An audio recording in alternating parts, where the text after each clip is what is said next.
Hello everyone, welcome to another video. आज हम लोग बात करेंगे ऑरम प्रॉपटेक के बारे में। तो ये एक स्मॉल कैप कंपनी है in the IT services industry और इसका जो बिज़नेस मॉडल है ना वो प्राइमरीली रियल इस्टेट के अराउंड रिवॉल्व करता है।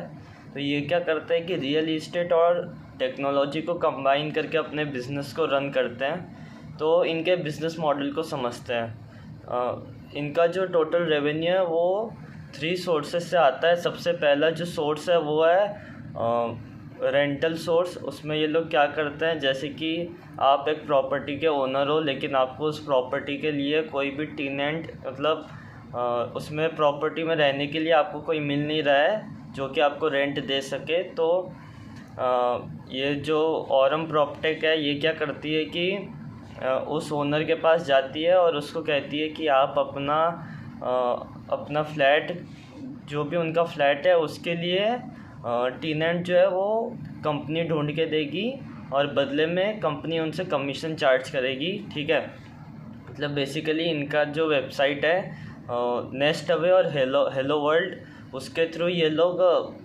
टेनेंट्स को ढूंढते हैं और उसको और प्रॉपर्टी रेंट पर देते हैं। फिर उससे रेंट लेके अपना कमीशन और डिडक्ट करके बाकी का पैसा ओनर को दे देते हैं। तो ये इनका रेंटल मॉडल है।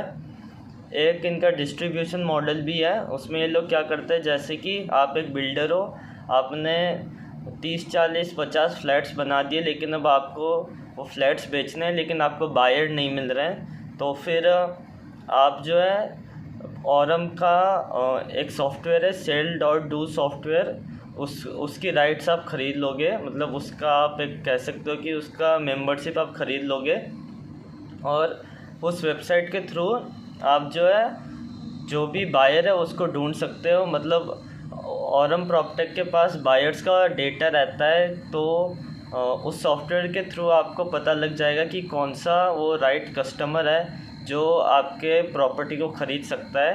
अब इसमें ये लोग कैसे चार्ज लेते हैं, मतलब कैसे पैसे कमाते हैं, या तो ये लोग आपसे मंथली चार्जेस लेंगे और अगर आप इनके वेबसाइट में मार्केटिंग कैंपेन्स रन करते हो तो उससे भी ये लोग रेवेन्यू अर्न करते हैं। ठीक है, तो ये हो गया आपका डिस्ट्रीब्यूशन मॉडल। एक थर्ड छोटा सा मॉडल है इनका इन्वेस्टमेंट मॉडल, जिसमें ये लोग क्या करते हैं कि आपको अगर कोई प्रॉपर्टी ख़रीदनी है तो आप डायरेक्टली उनके पास जाके उनके थ्रू आप प्रॉपर्टी ख़रीद सकते हो, और अगर आपको कोई होम लोन और लेना है तो वो भी आप उनके थ्रू ले सकते हो। ये एक छोटा सा पार्ट है इनके रेवेन्यू का।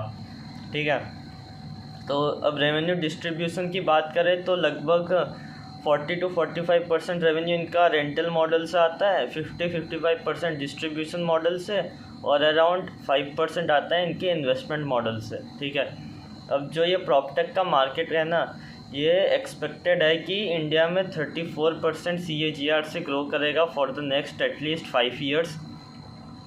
और इसके अलावा तो कंपनी के पास बहुत स्कोप है ग्रो करने के लिए। मैनेजमेंट का कहना है कि बाय द एंड ऑफ 2030 ये प्रॉपटेक मार्केट के टॉप टू कंपनीज़ में से एक होंगे ये। ठीक है, और लास्ट ईयर फुल FY26 में इन्होंने लगभग 380 करोड़ का रेवेन्यू रिकॉर्ड करा था और इनका टारगेट है कि 3 साल के अंदर अंदर रेवेन्यू को 1000 करोड़ तक लेके जाएंगे। ठीक है, तो फिर ये लगभग 35% CAGR से रेवेन्यू को ग्रो करेंगे, जो कि बहुत सही ग्रोथ है। उसके अलावा Q1 और Q2 हर फाइनेंशियल ईयर का इनका एक वीकर पार्ट होता है। मतलब H1 में इनका कम रेवेन्यू रिकॉर्ड होता है, H2 जो है वो कंपैरेटिवली H1 से बढ़िया परफॉर्म करता है। ठीक है, तो ये ऑरम प्रॉपटेक के नंबर्स हैं, बहुत ही बढ़िया परफॉर्मेंस है।